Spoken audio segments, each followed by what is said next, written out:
Morning, everyone. Obviously, my name is Andrew Halvey, and I'll just be sharing with you a little bit this morning with regards to my master's dissertation on obviously elephant impact on plant diversity and structure in Shamwari Private Nature Reserve or Game Reserve. Right, Shamwari is home to a variety of large herbivores: elephant, black rhino, buffalo, and then we also have obviously the extralimital white rhino. We're situated between Makanda and Gqeberha, and there's currently 192.38 kilometers squared available for the large herbivores across the reserve. Mega herbivores such as elephant obviously play a critical role on safari reserves such as Shamwari, and they're a major attraction obviously to many of the people that visit these reserves. So the dissertation addressed the practical management problem facing Shamwari, which is namely elephant management and vegetation monitoring. So, and these are two linked issues due to the impact, obviously, the elephant have on the vegetation. Shamwari began its elephant introductions in 92, concluded in 97, with a total of 31 elephant being introduced onto the reserve. The reserve consists, or when I was completing my project in October of 2023, we had bumped that number up to 98 elephant. At the moment, I think we're 102, 103, around about there. Obviously, with this growth comes the need for adaptive management. So obviously, we need to change according to where the population changes. So through these strategies, we will attempt to further understand the consequences of maintaining these animals on the landscape for an extended period of time. So there have been studies which have looked at them across the various reserves. I think the one was over a 15-year period. Obviously now for us it's been 32 years, so it's doubled in the time that the animals are spent on the landscape. All right. Within Shamwari, 7 vegetation types can be identified as per Dayram et al. 2019. In this study, I focused or my approach considered the vegetation that were the most vulnerable to the impact of the mega herbivores, such as the elephants. So the vegetation I looked at was the Albany Valley thicket and the riparian vegetation. And then through the monitoring of the thicket health, we hope to identify areas where intervention should be applied, and readily available estimates of vegetation health will help to facilitate our development of effective management strategies towards monitoring, the prolonged impact of these elephants on the vegetation. Obviously, unfortunately, in that map there, the riverine system is not mapped, but you can see the Albany Valley thicket there. All right, so effective vegetation monitoring is obviously based on the use of a method that provides accurate and reliable data, often easily, simply, and at a low cost. So the vegetation was measured in 36 permanent plots across the reserve, 25 in the Albany Valley thicket and 11 in the riparian vegetation. Those are not the plots, that's the water sources throughout the reserve. So currently we've obviously had a decent amount of rainfall. Those water sources are all viable, they're full. But at the time when I started in 2021, the only 3 water sources across the reserve was that in Ngoni Dam, Golden Pond and Springbok Dam. So pretty much divided the study into the southern section, central section and northern section of the reserve. And we were obviously artificially supplying water to those sources at that time. But currently all of those sources are available. So as Alice said, so much for water remoteness there at the moment. And obviously we chose them in the vicinity of those 3 water sources due to the elephants' reliability on water availability. Right, obviously the riparian plots are based along the riverine section of the reserve. So currently we only have the Bushman's River coming through the furthest most southern section of the reserve. But we are in the process of just cleaning up and opening up a new property, which is in the further northern section, where the Bushman's River actually makes its way through the reserve as well. So we're hoping there also to redirect. There was a lot of pressure in the southern section of the reserve from grazers in general, especially in the summertime, because the Bushman's River had a constant source of water.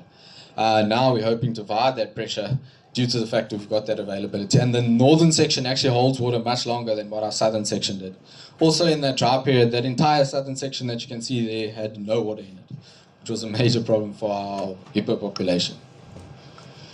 All right, so as I said, the plots represent the impact of 32 years of elephant activity. So most of those plots were available to the elephants when the elephant were introduced to the reserve. This is just an idea or just an interesting little photo. 4 months difference, okay? August of 2021 and December of 2021. Not the same section of river, but that just shows how quickly, you can imagine how quickly the conditions for the vegetation changes in that sort of scenario. Yeah, just an interesting picture. All right, so plot selection was based on vegetation structural integrity using NDVI scores as a proxy. Halvey Valley thicket plots representing the range of NDVI scores can obviously be seen over there. And then the NDVI was calculated from a Sentinel-2 image of January 2021. The reason the January 2021 image was chosen, harshest time of the year, the vegetation is under the most stress, and it obviously accentuates the differences between the vegetation condition. This graph just shows us, or table just shows us, sorry, graph just shows us the variation in the riparian plots. So 11 riparian plots, 25 thicket plots. Okay, all steep slopes were avoided as these obviously inflate the NDVI scores. And when it came to the Albany Valley thicket, as I said, 850 by 50 meter plots were selected per watering hole. That's the central section watering hole. In the riparian vegetation, 11 appropriate plots were chosen. The riparian plots were 50 meters wide, so along the river, right? But when it came to sampling, the depth of the riparian plots, I adjusted the depths of the riparian plots. This was to avoid measuring the adjacent thicket, because obviously they often very much border one another. So what we did we used obviously a Combretum caffrin was our, how would you say it, our differential species. So I used Combretum caffrin to identify the riparian sections. So I measured 1 meter further than the last Combretum caffrin on the line. I'll explain what the line, when I say the line, what I mean in one of the following slides. So for 8 of the plots, it worked very well. The 3 most degraded obviously had no Combretum caffrin. So what we did is we averaged out the length of the 8 and used that for those 3 degraded plots. All right. So in all plots, data was collected using a line intercept method. So 3 30-meter lines were measured in each plot, 10 meters apart. All right. And the following variables were measured along the lines: the intercept length of each species and the height 50 centimeters, every 50 centimeters along the line. Right.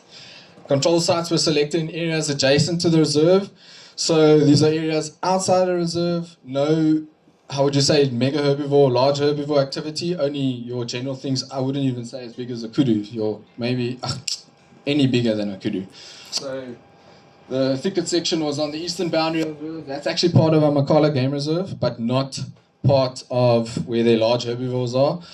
Interesting enough, that area should soon be exposed to large herbivores, that thicket section.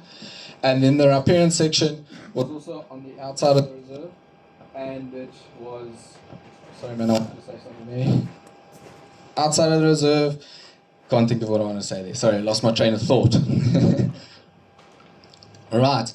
So initially, we'd also hope to use thicket plots within the reserve as, how would I say, controls. Hoping that we'd find sections. What's that? Oh, 5 minutes. Hopefully that we'd find sections where there was not elephant activity. So, now I'm rushing now. Hoping to find sections where there was no elephant activity.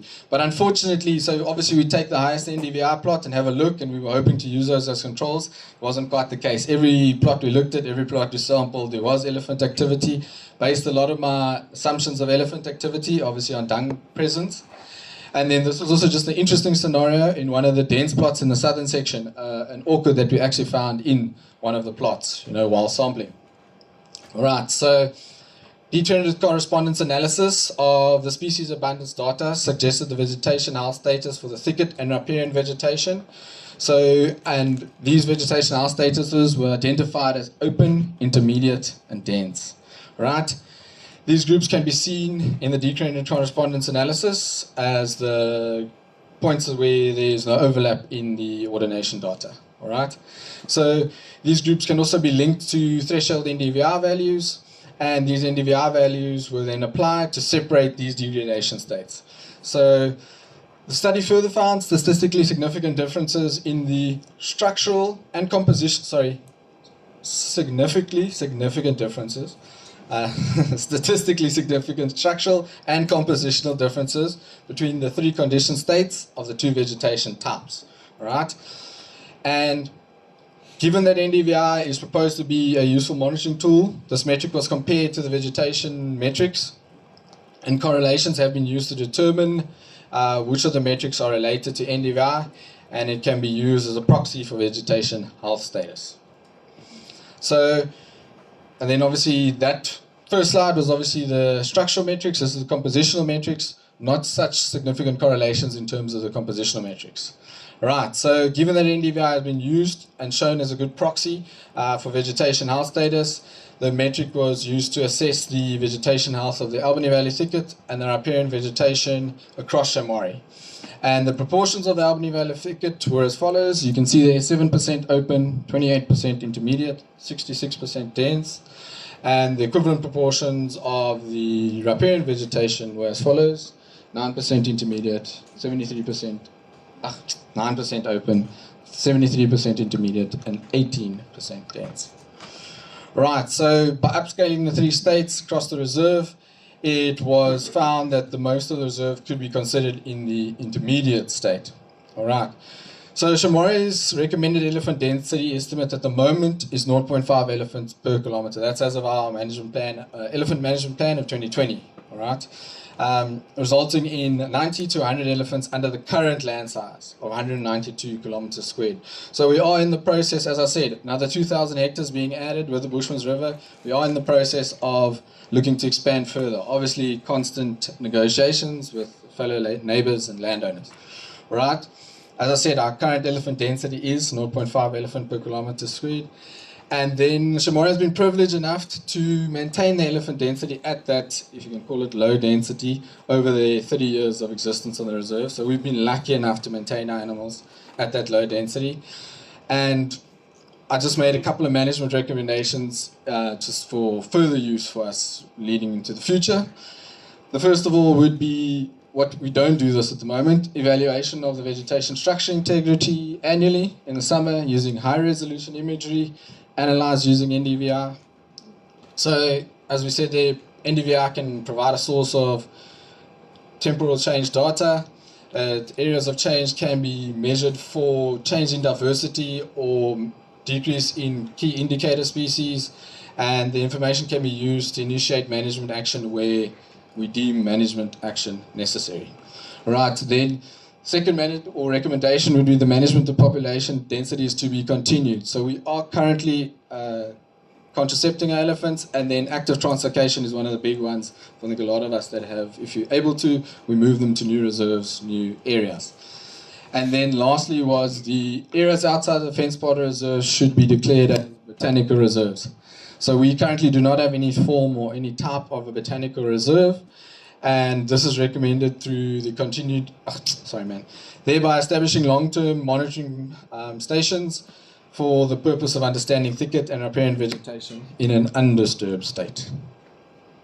And also identifying ideal refugia for plants vulnerable to utilization. So yesterday we also spoke about refugia. So it's something we definitely could look at. And then one of the other bonuses is maybe extended projects into the areas we are now expanding to, because there is thicket, there is riparian vegetation. We could have a look at those areas before introducing the elephants. Thank you all very much.